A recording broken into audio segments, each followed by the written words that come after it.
أعوذ بالله من الشيطان الرجيم بسم الله الرحمن الرحيم يا أيها الذين آمنوا اصبروا وصابروا ورابطوا واتقوا الله لعلكم تفلحون صدق الله العظيم. حاضرین و ناظرین، یہ درس نمبر 316 ہے. سورہ آل عمران کی آخری آیت کی تلاوت کی گئی ہے. الحمدللہ سورہ آل عمران آج مکمل ہو رہا ہے. آیت نمبر 200 ہے. لفظی ترجمہ دیکھیے، یا ایہا الذین آمنوا، اے ایمان والو، اصبروا، صبر کرو، وصابروا، اور ڈٹے رہو، ورابطوا، اور کمر بستہ رہو، واتقوا اللہ، اور اللہ سے ڈرو، لعلکم تفلحون، تاکہ تم فلاح پاؤ.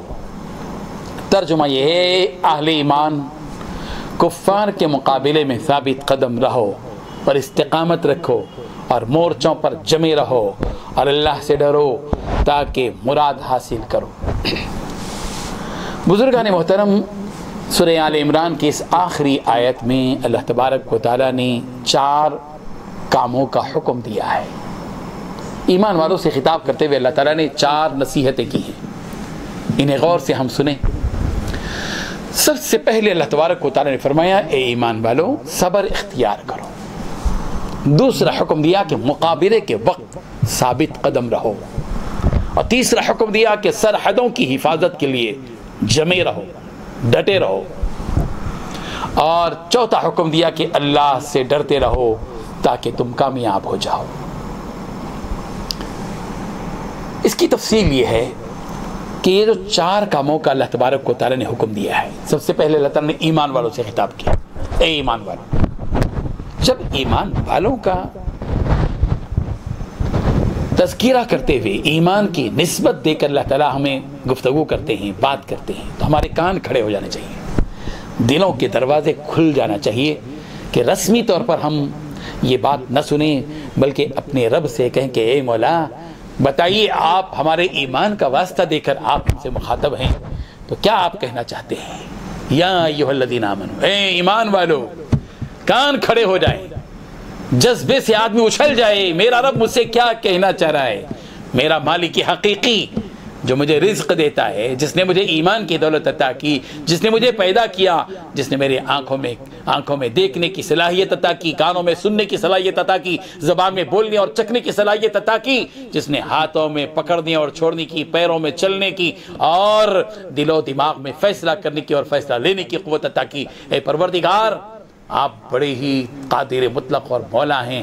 مولا، آپ بڑے رحیم ہیں، بتائیے ہمیں کیا حکم ہے کہ جو آپ ہمیں حکم دینا چاہتے ہیں. یا ایھا الذین آمنوا، اے ایمان والو، سب سے پہلا حکم اللہ نے دیا، اصبروا، صبر کرو. صبر کس کو کہتے ہیں؟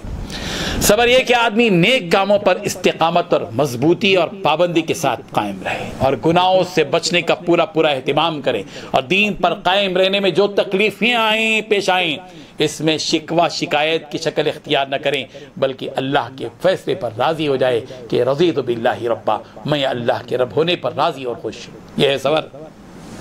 جزا فضا کرنا، شکوہ شکایت کرنا، آپے سے باہر ہو جانا، بے قابو ہو جانا، بے صبرے ہو جانا نہیں. روزے کا حکم ہے، رمضان ہے، گرمی ہے، شدت کی گرمی ہے، پیاس لگ رہی ہے، حلق میں کانٹے آ رہے ہیں.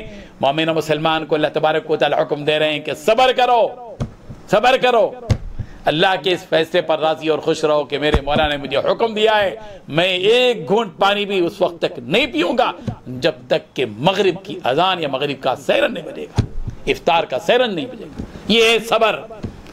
نیند فل ہے، لگی ہوئی ہے، اٹھنے کے لیے طبیعت آمادہ نہیں ہے، اٹھو، برداشت کرو اللہ کے حکموں کے لیے، یہ ہے صبر۔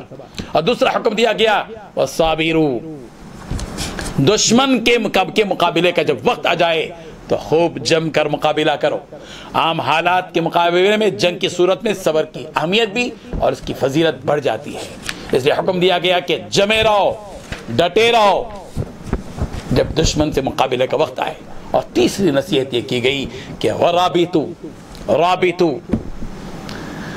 رابطوں کے دو معنی بیان کیے گئے ہیں، مفسرین نے دو معنی بتائے ہیں۔ رابطوں کا ایک مطلب یہ بیان کیا ہے کہ جنگ کی حالت میں اسلامی سرحدوں کی حفاظت کے لیے کمر بستہ رہو، کھڑے رہو، قیام کرو، راتوں میں جاگو، نظریں رکھو، مورچوں پر، اسلامی سرحدوں پر پوری طرح چوکنا اور باخبر رہو، بے خبر مت ہو جاؤ۔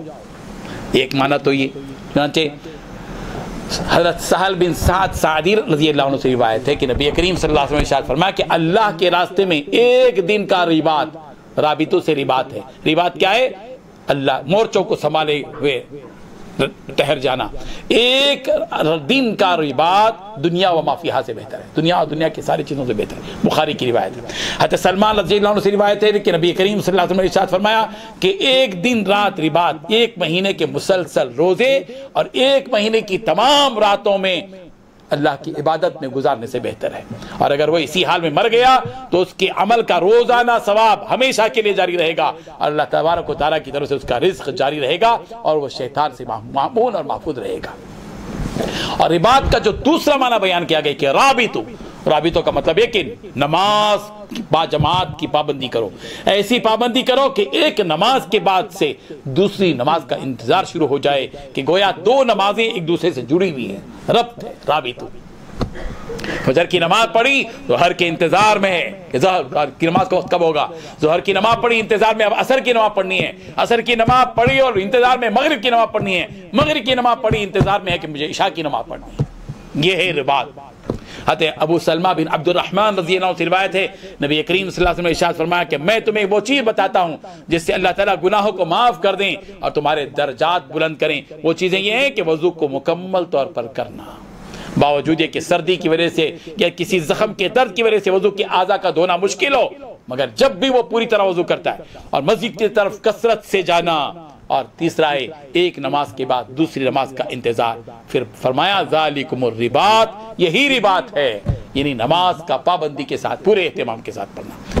الحمدللہ، اللہ تبارک و تعالی ہم سب کو کہیں بھی ان باتوں پر عمل کرنے کی توفیق عطا فرمائے۔ اللہ کا شکر ہے، اس کا احسان ہے کہ آج سورہ آل عمران کی تکمیل ہوئی۔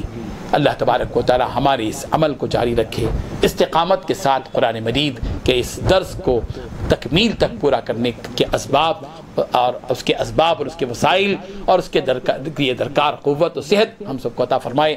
وآخر دعوانا الحمدللہ رب العالمین۔ لا الہ الا